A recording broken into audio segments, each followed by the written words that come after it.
Hello, everybody. Welcome to episode number 3 of Nebula Jazz.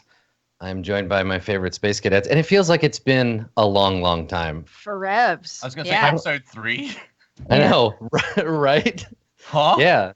Because we hit it running, right? We hit those first 2 episodes real hard, and then there was PAX and chaos, and it's been a little while. Yeah. The vast gulf of space has seemed so empty without you.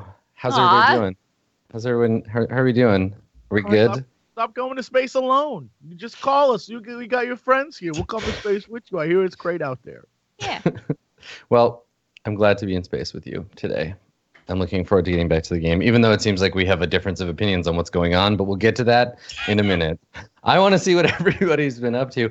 Sam, I keep seeing pictures of you looking like you're celebrating that you won something. What happened? Explain this to me. I don't pay a lot of attention to the internet, so... It was a For Honor event. Oh, and was Zeke on your team, or was he your defeated foe? Zeke was on my team. Yeah, he was my Viking brethren. All I remember is you bragging about breakfast because you didn't need to practice, and then being scared you were going to lose. How did that go? Explain to me this event because we won. And we were crowned kings. Yep. It was cool. I mean, it was like an event. We went there. They had a bunch of celebrities there. They had like Alfie from Game of Thrones, Lauren Cohen from Walking Dead. Oh, like actual celebrities, not like Jason Momoa, who's going to be Aquaman, who I trained on stream to become Barrett For Honor. That was cool. And it was just like a little in-house tournament among streamers, and we represented the 3 factions. And that was it. And I got this crown. This crown right here. Congratulations! Oh, look at that! Aw, look at you, Robert. To have Baratheon. it on hand like that. I mean, crazy, right? It's good. It's good because someone was saying to me the other day, if you could change one thing about Sam, what would it be? And I was like, that guy needs to up his self-confidence. We need to get that guy a bigger ego. So let's put a crown on that motherfucker. So, well, congratulations. Are you still playing the game? I keep seeing you streaming it. I'm taking it I'm trying to take it easy. I went way too hard last beta. This beta, I'm trying to take it easy because the game comes out right afterwards. So I might as well just wait. That's not your style, though. Like, you go hard. It's not, and my fingers are all bruised from playing too much in the last 2 days. Like, all along here. Mm-hmm. So that's a real thing. Yeah. Yeah, because you, squeeze the controller too hard, and then you bruise all your fingers. I had that happen with Thumper. I played Thumper too hard, and my hands afterwards were, gnarled claws. But take care of yourself, buddy. Even Vikings need a little bit of downtime occasionally. Are you still playing Conan? Is Conan still a thing that you're playing around with, or is it all just For Honor forever? I'm kind of waiting for them to post more stuff into the game. Yeah, I went a little bit too hard on it. It was early access to kind of beat the game. You really you went too hard on anything, Sam? Yeah. I just went too hard on it. I don't know what happened. I don't need this right now. That's like every game. Sam moderation stripping. Yeah. Yeah, that's fair. You were Pocket. You were playing, right? You played Conan. Yeah, I saw you tweet about running into some weirdos. How's your exciting RP experience going? I got my nipples pierced, and named me as a wife, and my 2 RP sisters as wives. He pierced all of us apparently, and then I just want to point out I was. Look, guys, I'm going to admit something. I was responding to a message and not paying attention to the first part of that, and I got my nipples pierced, brought me right back, and then I realized I was like, oh, this isn't nearly as interesting, but go on. High quality content. That's what we do. We seed the conversation with exciting things to keep you on track, Jesse. Yeah, that happened. And then someone named Fabio the Fedora Wearer wouldn't stop talking about how everyone thought he was ugly, and he wouldn't get out of my house, so I had to threaten to murder him. That's my screen name. Fabio the Fedora Wearer. Fabio the Fedora. Yeah. But I've been just building a lot. I've always enjoyed these games because I just go crazy with building. Even in Ark, I went crazy with building and taming. But so I've just been building. There is a lot missing. Strippin's right, but at least they've been doing a lot of updates. Like every day, there's updates. So yeah.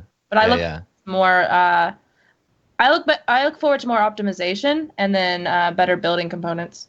So.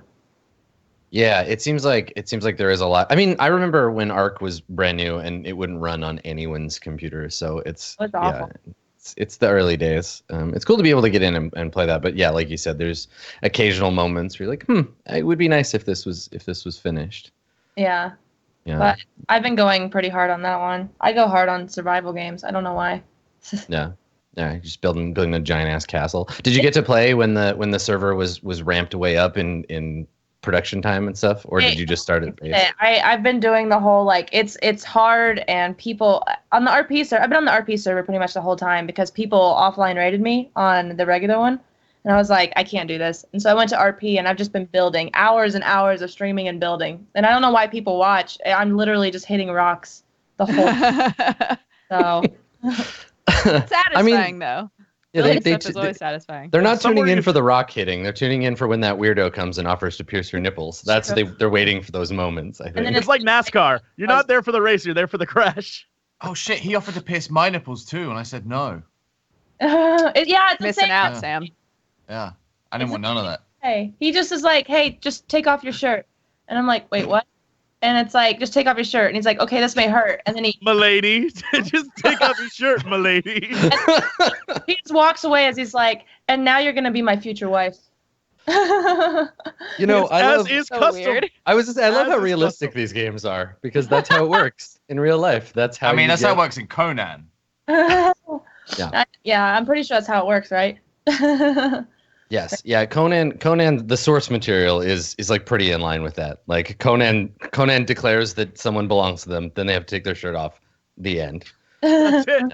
Fair. So you're doing it right. You're doing it right. Good. So in this case, he's Fabio the fedora. Perfect role play. He wants Perfect to RP. pierce your nipples, lady.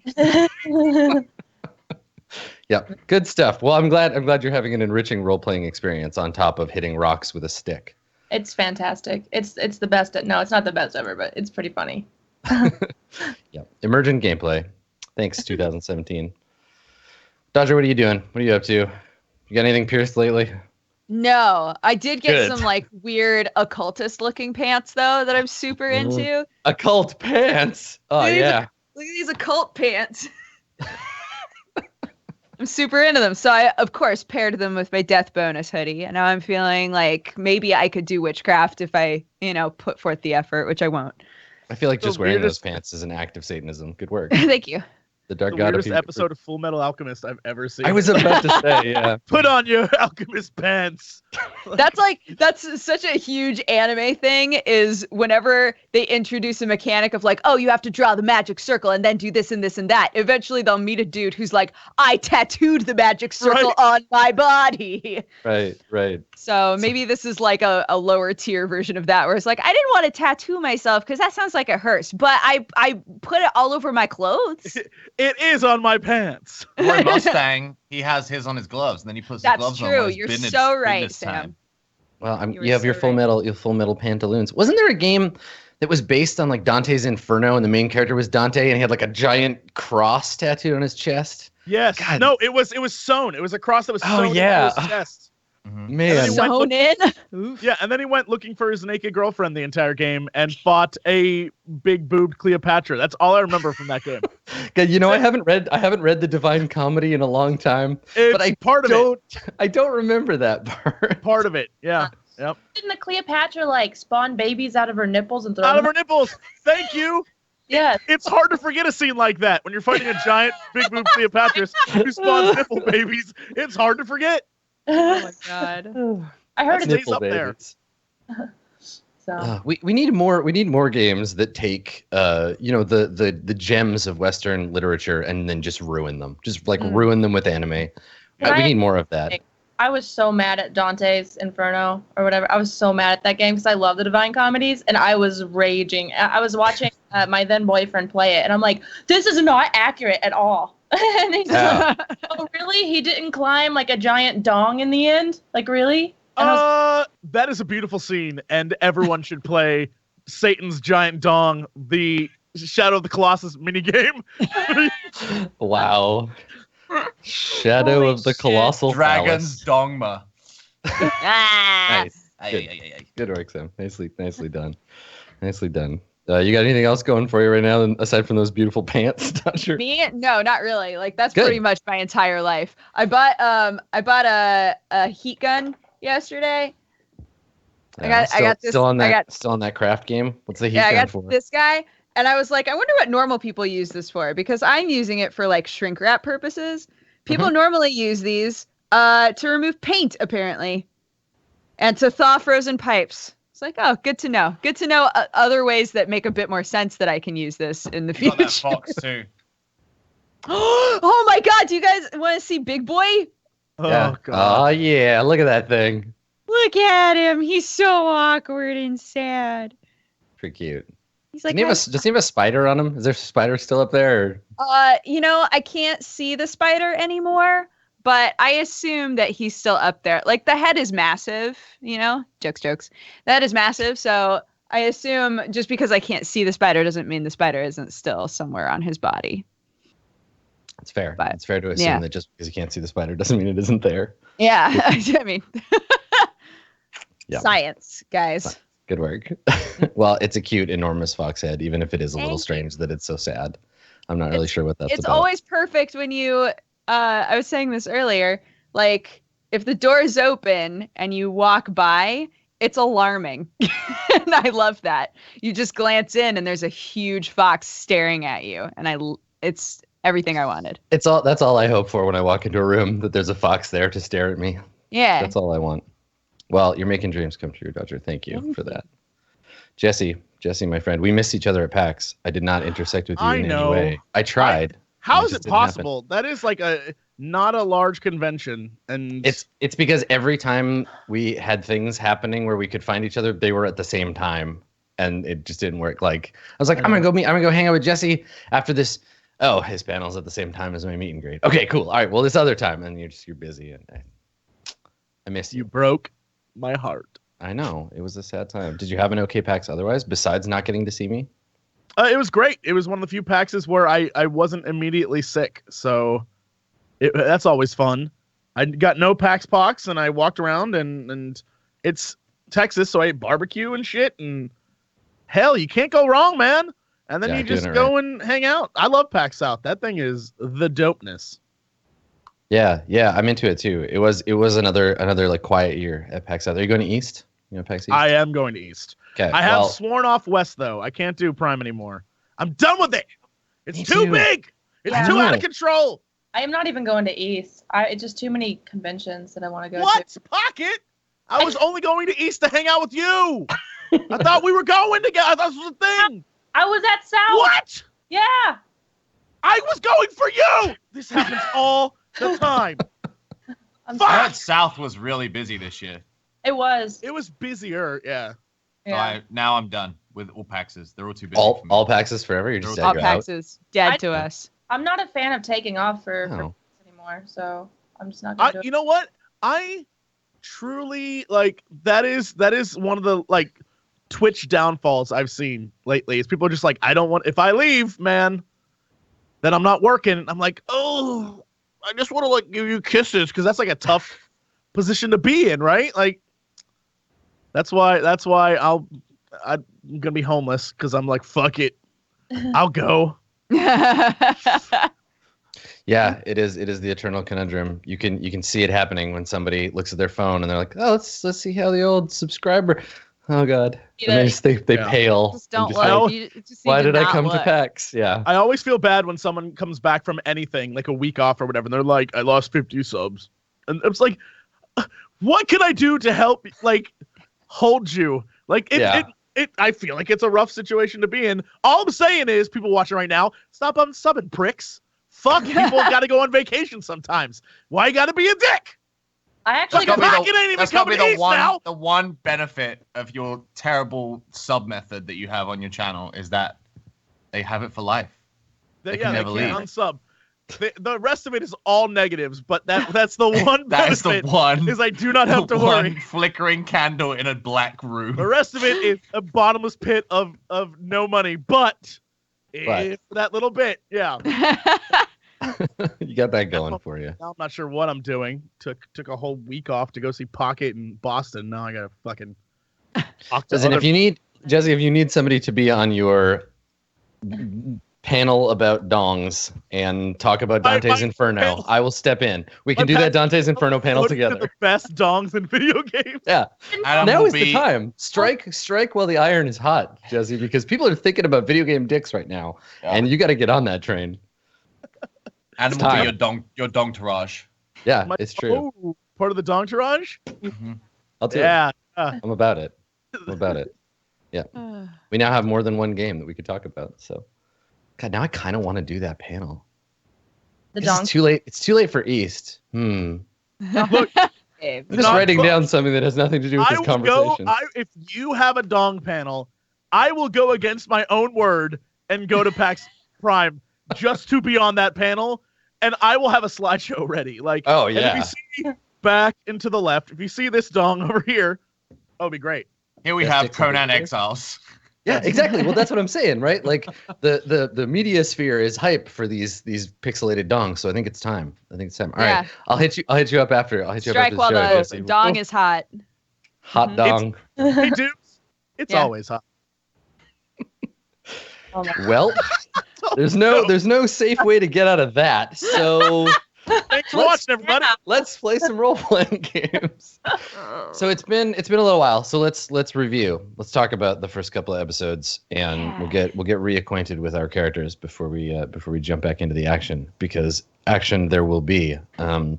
So in the first two episodes, we got introduced to our plucky gang of lizard people, shark people, blob people, and robot ladies. And we saw you discover a mysterious scepter and some other junk, and then attempt to sell it to the slime's tentacle man friend, who inevitably betrayed you.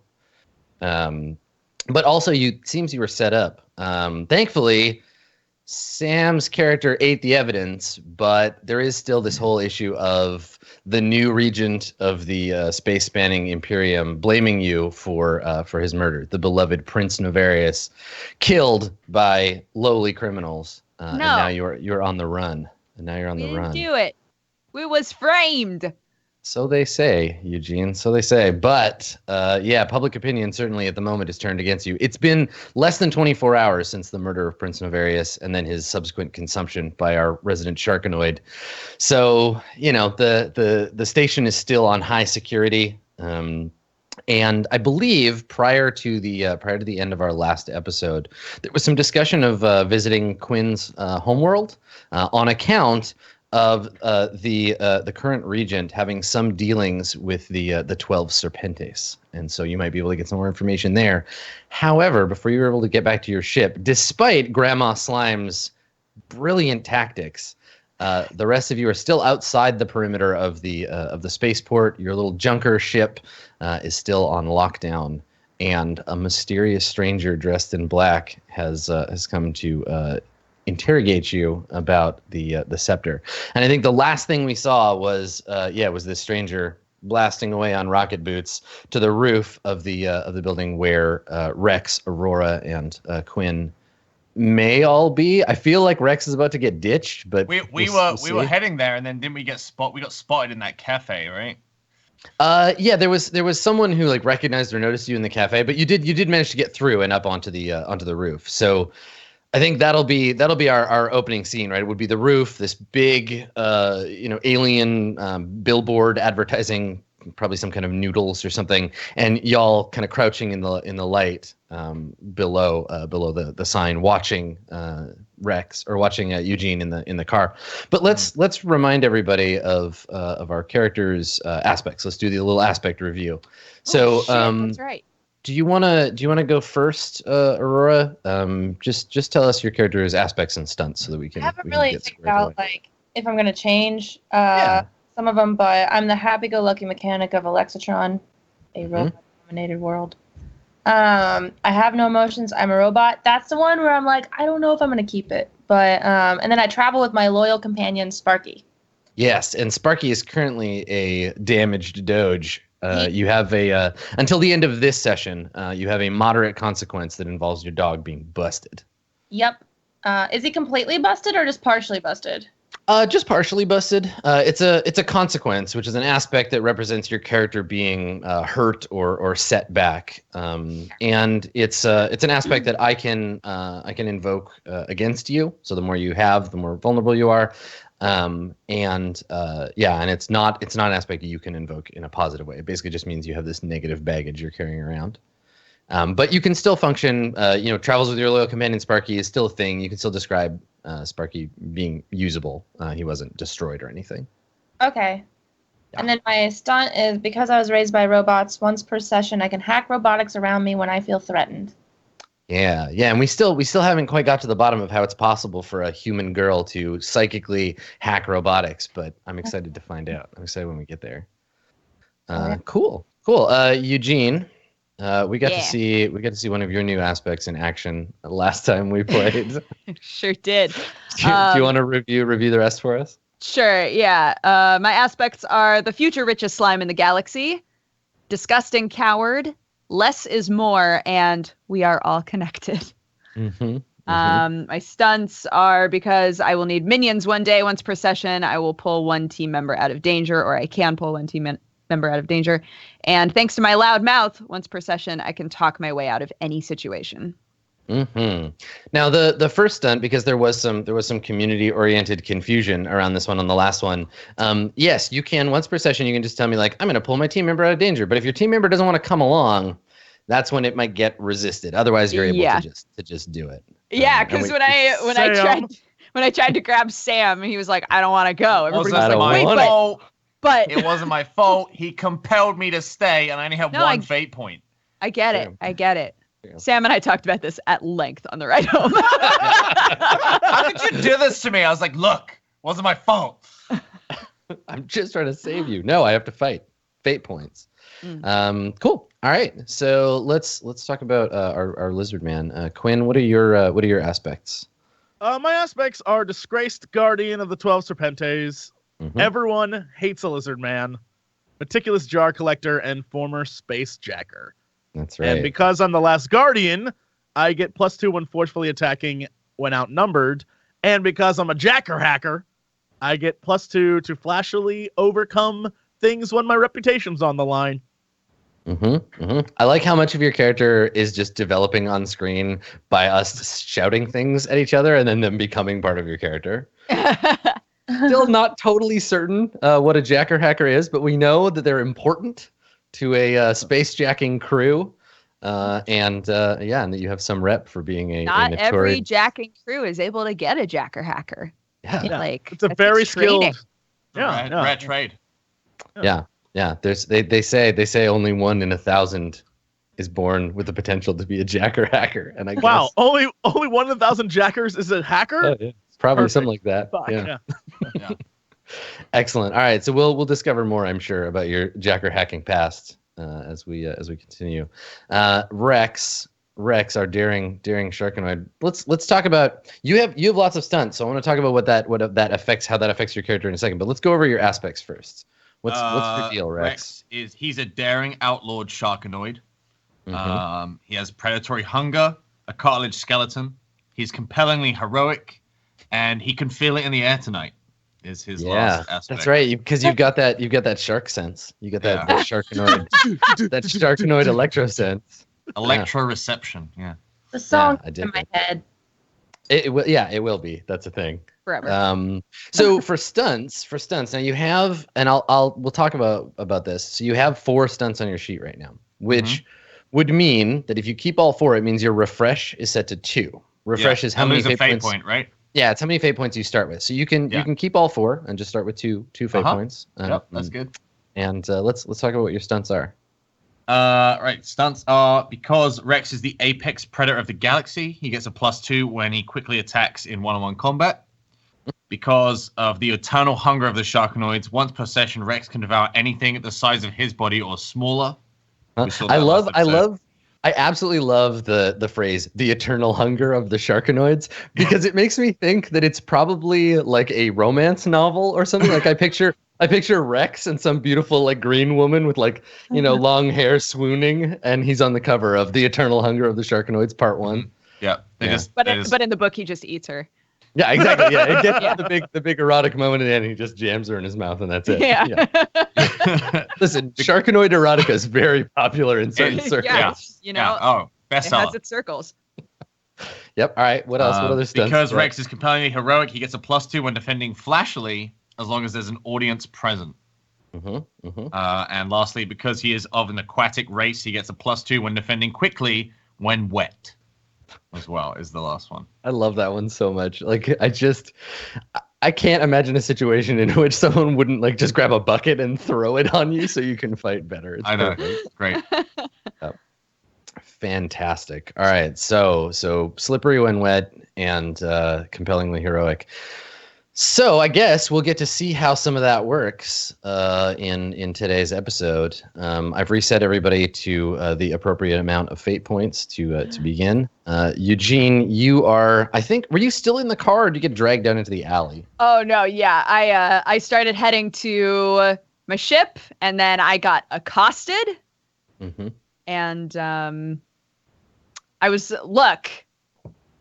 I felt like it was in the best interest of the team in general that I be able to get away from this guy fast and get to the ship. And telling him where everybody is just seemed easiest. It wasn't that I was like scared or anything. I was just No, obviously. no. That's I how just the record needed to get- will show. Yeah. Yeah. So that guy's heading over there, I guess. Yeah, so you were accosted by a strange warrior clad in black, like a black armor, with a I still face think mask it's and the a lady helmet. in that picture. Let the record show. I think Yeah. it's the lady in the picture. So yeah, hard to say who she is. No one knows yet. Basic human form though, arms, legs, head, etc. And so this mysterious stranger demanded the scepter from you, which you said, obviously I don't have it. I'm a Jello.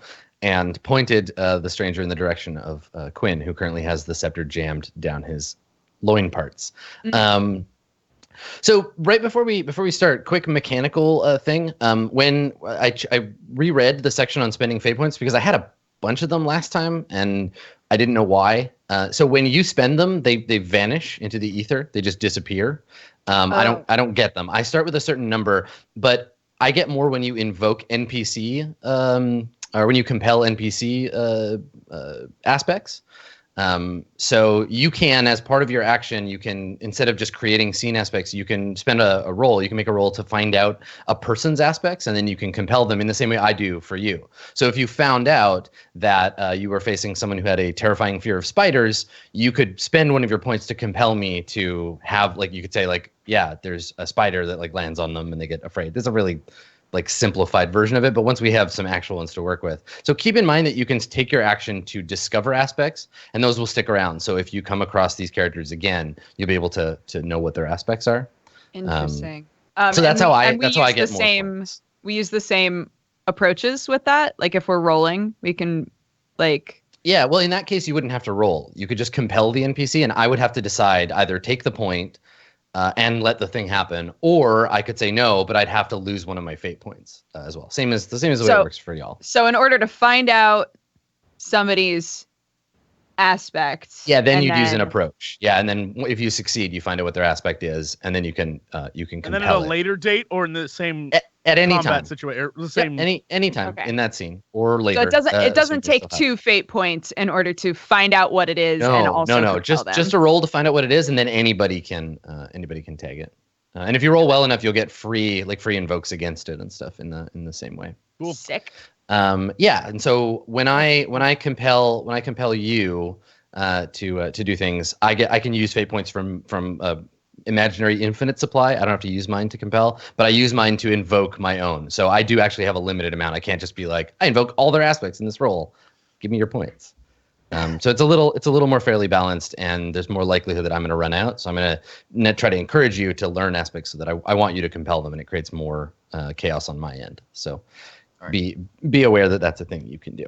So the roof of this building, it's like 4 or 5 stories up as we measure human stories, with a big billboard, big sort of neon animated billboard of some kind of happy looking alien eating a bowl of noodles.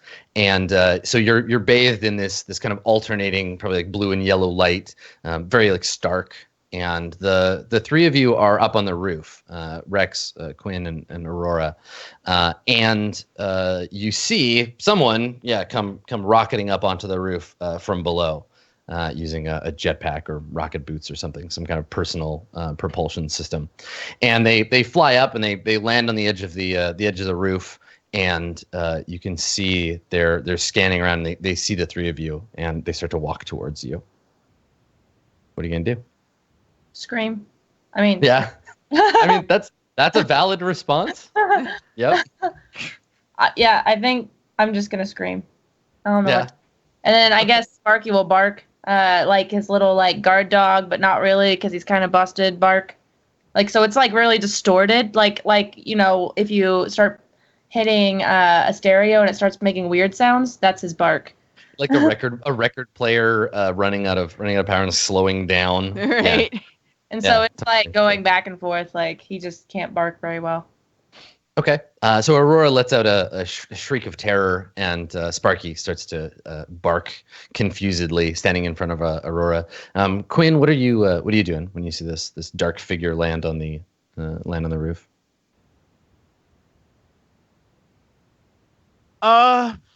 Man, Quinn places himself in front of everyone and just sort of. We don't know anything about this guy, so I don't know that I have any reason to react like crazily. So I would simply just be on a posture, like a guard posture, because a dude just rocketed up to a roof, and that's weird. And we are wanted. I mean, they are looking for us down below, so this could be a thing, but I don't know that it is. So I won't say anything though. I'll just sort of give him the old stink eye and be like, "What you doing here, though?" Yeah. So you take a stance in front of your friends to defend them from whatever's about to happen. Yeah. Okay. All right. Rex kind of leans out from the side. Hey, how's it going over there? You can't see his face mask. He's like behind Quinn, but you can see in his eyes he's got like a "who the fuck are you" expression on his face, and he's really just not bothered about his situation. It's just kind of like a who the fuck is this guy? Mm-hmm. Yeah. So the person you don't see any weapons on them. They're covered head to toe in this sort of black like tight armor suit. They have a black cape fluttering behind them, and they have this helmet that's changing their voice. So in this kind of like distorted robotic voice, they stop, like put their like set their feet and kind of look at you, Quinn, and they say. They say, "The slime gave you up," and they put out their hand like, "Give me the scepter."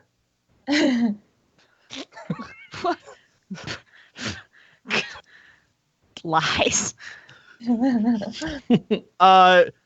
Quinn doesn't even try to deny that they have it, and simply says, "If you want it, come get it." All right, yeah, they shake their head and they're like, "Why does it always have to go like this?" And they snap out a pair, like with both hands, snap out a pair of like long metal batons that crackle with electricity, and and then the action music starts, and they lunge at you. I scream again. Yeah, fair. Totally fair. Yep. I think you see Aurora scream, and then she like kind of like stumbles backwards and falls on her ass, and then crawls behind Rex. Just like hiding because she doesn't have Sparky right now. He's out of commission almost. So. Mm-hmm. Okay. So she she comes running forward and goes to attack you. So I guess what do you want to do? Are you just like defending yourself, Quinn, or do you want to try to like get at her? You want to go on the offensive? No. This is like full on rage mode. I'm just like, there's a staff in my pants. You got to kill me to get it out. We ain't playing nice. So I am claws as she does that like chink thing with her things. I'm also like chink, but with my claws, like bring it on, B. Let's do this. All right. How quick are you? I mean, I have a 2 quick if that's what you're asking, but right. I just want to see who gets to swing first. All right. You want me to roll quick? No. She's quicker than you, so she's gonna get to go. She's gonna go first. All right. But how quick are you, Rex? I'm very quick. How quick? I'm a 3 quick. Well, she's also quicker than you are. Oh shit! Damn. So yeah, like a bolt of black lightning. She's like flies across the roof. Here's the thing. She's Sorry. rocket assisted lightning though, so so you know it's Spit cheating. on Rex, does that count as him getting wet? No, he has to be like I was gonna fully. say the thing is, you know, in the last episode we established it was raining. Yeah. Okay. Oh shit! That's fair. That's Oh. totally fair. Let me So add in some. Let me put in some scene make me a aspects. +5. This scene just became way cooler because now it's raining on a rooftop with like electro things. And, Oh yeah, that's gonna Oh. suck. All right. So story spelled with an E in this case. Anyway, it doesn't matter. So your the scene aspects are that it's raining and you're 5 stories up. And so you're drenched, right, Rex? It will give you a bonus when you it's attack, right? When you're Defending. It's defend. Okay. All right. So when she attacks you, you'll be able to defend. But right now it's her and Quinn. They're going head to head. So she comes forward, her batons crackling in the rain sizzling off of them, and she comes at you with a strike at your head. So I'm gonna roll an attack for her.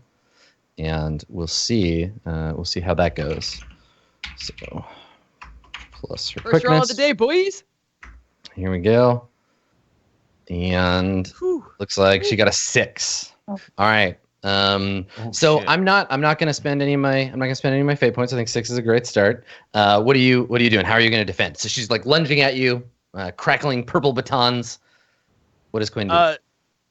Quinn sort of does the standard badass defense move where he just like tries to, because so far in every encounter people have tried to stab him and punch him and he's just been like whatever. So I think he would just try to like hand block and push her down sort of as she comes at her or at him and push her down.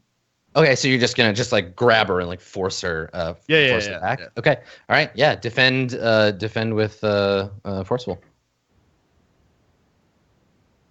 Oh shit! Damn, yeah. That is That's the what's best up. that's the best possible roll Quinn could make. Yeah, good work. So this warrior comes rushing at you, and you just grab them by the wrists and push them back. And they seem like I think they're kind of like locked, right? Like you've got their wrists and they're trying to hit you with the baton, and they cock their like helmeted head sideways, like, maybe this isn't going to be as boring as I thought. And cool. All right, so she doesn't get to hit you. Can I see if Go like ahead. they have any electronics on or robotics on them at all? Like let's wait for when it's your turn. Because Rex is up next. Oh. Here I'll post the initiative order. So Rex, Aurora, what's your quickness, Aurora? 2. 2. Okay, and Rex, yours is 3. Mhm. And Quinn, what was yours? A quick 2. 2. Okay, perfect. And then Mysterious Stranger, and there's his 5. Okay. All right. So Rex, you're next up. You see this stranger come running forward, tries to take Quinn's head off with these batons, and the two of them are like locked in the rain. What are you gonna do? I have a question. Mhm. Can I invoke my stunt to eat her? Yes. You can. I want certainly- this roll so badly. Yeah. Now, what I'm gonna do though is I'm gonna offer you a compel. Before that happens, you can decide if you're just like, fuck it, I want to eat her. So here's my compel. I want to compel. Let me see. I'm gonna compel your. I'm gonna compel your. I can feel it coming in the air tonight. Ooh, Lord. I'm gonna compel that aspect. And what I'm going to do this is an event compel, not a behavioral compel.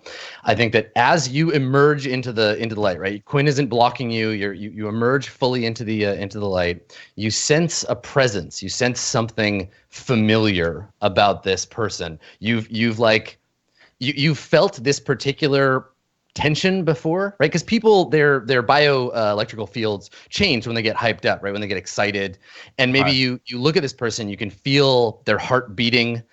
You can feel their bioelectric field, and something about them is real familiar, and it causes you to hesitate on the eating them thing. Right. So how's this play out? If I honor your compel, nothing happens. If I decide to not honor it, I lose a fate point. All I want you to do. Well, no, all I want you to do is choose a different action. It's causing you to hesitate. You can still attack or like do something else. But yeah, if you're like, no, I'm gonna eat this person. You got to give up on your fate points, and then that's the end of the scene because they're eaten. You don't know who this person is, so there's a moment where you're like, wait a second, I know that heartbeat. You got to go down this rabbit hole, man. You want me to annoy this person so bad that you're willing to compel me. It's not that I don't. I'm not trying to change your behavior. I'm compelling it because I think I want to offer up that there's a thing. There could be a thing here. Okay. Yeah, you want to take it? Okay. I won't. Yeah. Okay. What are you gonna do instead? Just haymaker to the jaw while she's locked in combat with. Sure. Great. I just come around the side, slide in the rain. All right. Yeah. Go ahead and make an attack. You can do it with. I think because you hesitated first, you got to do it with forceful instead of quick. But you'll be able to pick up your quickness on the next batch. But go ahead and make that attack. You lawyering the shit out of me to try and save this PC. All right. So I'm going to defend. And so you come flying at them with a haymaker. They're stuck. They're stuck getting held by Quinn. And I think they're going to. Try to because Quinn, you're pushing, right? You're pushing on them. I think they're gonna roll. They're gonna roll backwards and kind of try to judo flip you out of the way. So they're gonna defend with sneaky. That's what they're gonna do. So they use the energy that Quinn is putting into the attack to roll backwards and try to avoid getting beat on by Rex. So sneaky. Yeah, let's see how we do. Oh, damn! All right, so I'm gonna need to invoke an aspect. I need to spend one of my fate points to re-roll that because that's garbage. And I don't have to tell you what aspect I'm invoking, but I'm invoking one of their aspects. But I will describe it. So I think here's the thing, right? Normally, Quinn, you're used to fighting people who are scared of you, right? People hate lizardmen because they fear them because you have this reputation for being terrifying warriors, right? Everyone you've ever fought, there's been a little bit of that fear, but this person, they're not scared of you. They pull you closer to them. You're almost within biting range. And their fearlessness is what enables them to potentially save themselves from this hit. So they pull you in close, try to roll to the side to get you between. There we go. So they tie. So they get you between Rex and them. And on a tie with an attack, you don't get to do any damage, Rex, but you can create an advantage with a free. I think with a free boost. So instead of hitting this person in the face. You can create a boost, an aspect you can use once. What do you want to make? What do you think is the result here? I'm gonna use my compellingly heroic aspect to give myself +2 because this person attacked my friend, Nice. and tried to do him harm, and I'm determined to put an end to that immediately. Right. So your motivation here isn't to take them out, but I'll save you, Quinn. Yeah. He has to be Rex has got to be the badass. Nice. Okay. All right. Yeah. Cool. Yeah. Well, so that bumps you 2 above me. I'll take the 2, the hit for 2, and I'll take one of her stress. So I think you still manage to. She tries to pull Quinn between you, but you're too fast, and you clock her with a hard hit, and she rolls back. So she's out of your grasp, Quinn. She comes up, sticks at the ready, but now she's pointing one at each of you, and realizing there's some stuff going on, that she's outnumbered. I think too that you've damaged her helmet a little bit. One of her goggles is flickering on and off, and her voice modulator kind of breaks out, and you can hear when she's actually talking, she's making feminine sounds of fighting, and she has a high pitched voice. Quinn, there's an opening here for you to jump in and attack. What do you want to do? Yeah, because I have apparently I have a thing that I do. I have to do it, as is tradition. Because we're still very close. Are we still like face to face? Yeah. You're only like the length of her batons apart. I feel bad for chat because it's about to happen.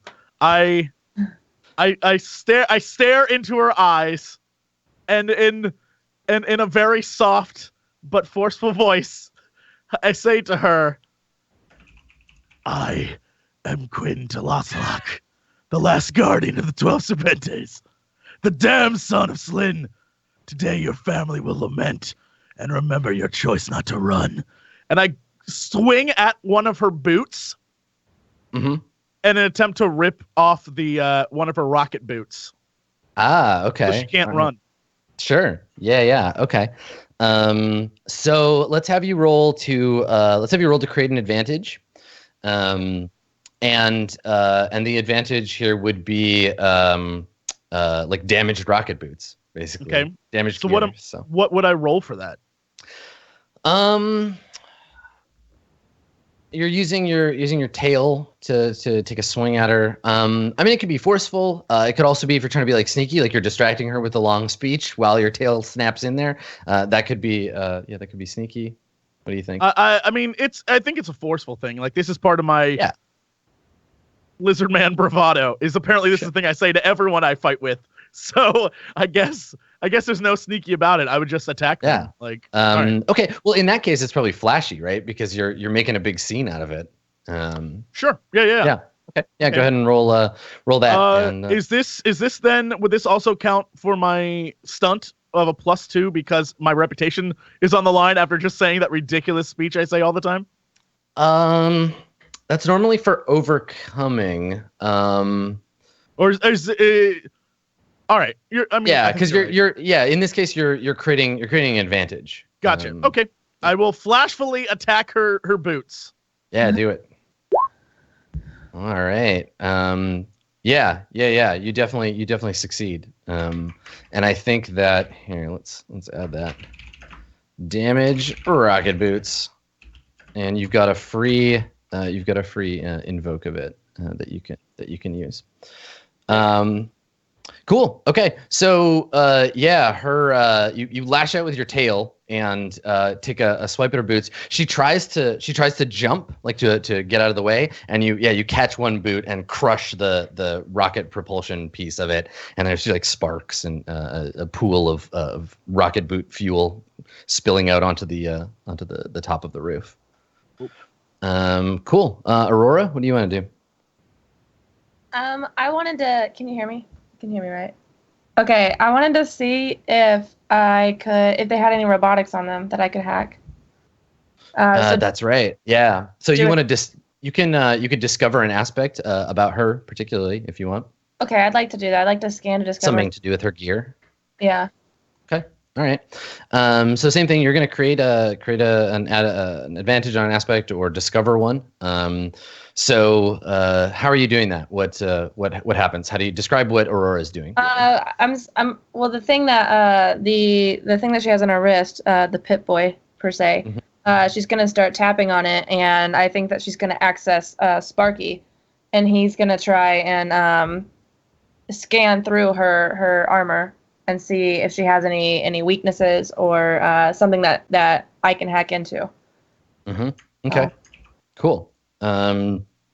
Yeah. Go ahead and roll. You can roll with careful. I think careful or clever, either one, whichever makes sense for you. Okay, I'd say be clever because she's trying to stay out of the fight but still help. Yeah, and you got to kind of do it quickly under pressure. You're trying to find an opportunity here. Yeah, that sounds good. That's clever.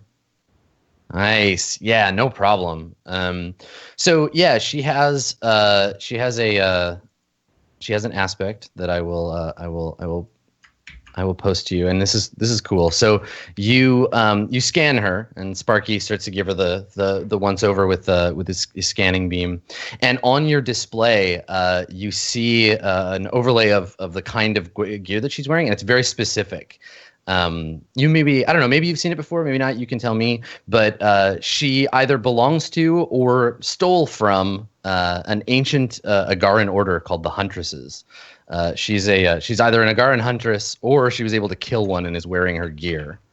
So the aspect you've discovered is Fearless Agaran Huntress, and the gear that she's wearing, this like suit, is ancient Agaran warrior garb. But you also know how it works. It has its own internal computer system, and you're able to mess with it as you need. And I can't do that now. I have to wait till my next turn, right? Yeah. So you succeeded, and you get a free invocation against it Okay. as you need to. Okay. Sweet. Okay. So the mysterious stranger, she staggers back and she puts up her batons, and I think she's gonna attack. She's gonna attack Rex this time. I think she snaps out at Quinn to try to get you to jump back so that she can buy herself some room. And with her right hand, she spins and takes a swing at Rex's head with one of these huntress batons. So let's have her make an attack on you, and we'll see how that goes. And I can actually use your character sheet now because you know who she is. There we go. All right. How are you defending yourself, Rex? I'm gonna attempt to dodge quickly to the side. Yeah. So just like not being where the attack is. Essentially, yeah. Okay. Cool. All right. So you're just trying to outspeed her. So you try to dodge. Go ahead and defend. And you get a +2, right? Because Yeah. So I got an 8. Okay. All right. So I've got another compel that I want to use on you here, Rex. And if you take it, it will let me use some invokes that I have not revealed yet. So I want to compel this thing. So she lunges forward at you, and she's like, this is the closest really she's been to you, right? Like, so she takes a swing, and you're dodging out of the way, and that sense of like, wait, I know this person, I know her from somewhere. I want to compel. Let me see what would be an appropriate aspect to compel here.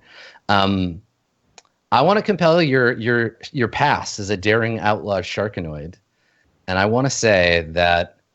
Maybe now that we know she's an Agaran huntress, I would like to compel that at some point in your past, while you were being a daring outlaw, you had a romantic liaison with an Agaran huntress, and that perhaps this is that huntress. Okay.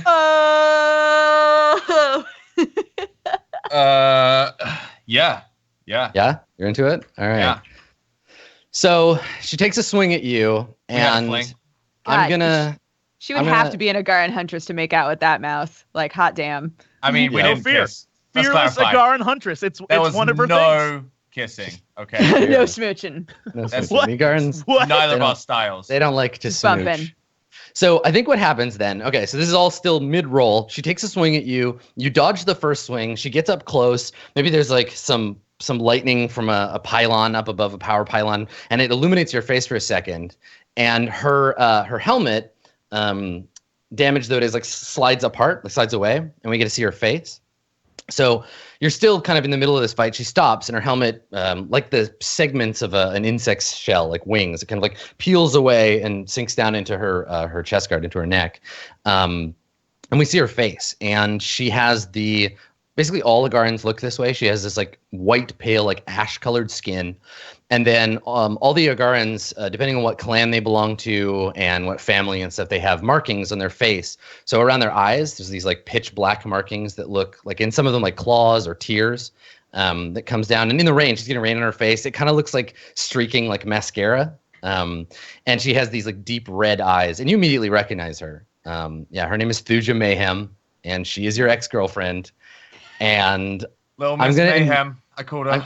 Thuja Mayhem is her name? Her name is Thuja Mayhem. That's a great name.